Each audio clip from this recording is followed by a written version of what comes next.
আসসালামু আলাইকুম, শুভ সকাল সবাইকে। আজকে সকালের নাস্তার জন্য নিয়েছি এক পিস ড্রাগন ফল।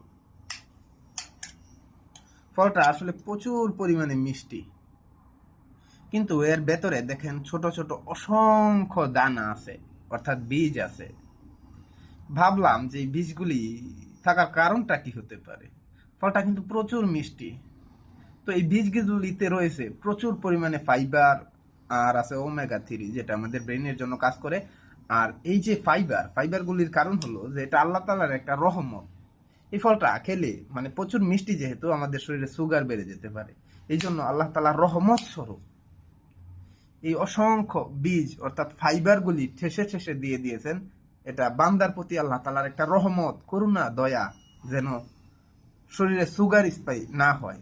এই জন্যই এই যে আল্লাহ তাআলা এত সুন্দর করে আমাদের জন্য নিয়ামত বানাইছে, তারপরেও কেন আমরা আল্লাহর শুকরিয়া আদায় করি না? সমস্ত প্রশংসা সেই আল্লাহর জন্য, যিনি তার সর্বোচ্চ নিয়ামত আমাদের জন্য দান করেছেন। আলহামদুলিল্লাহ।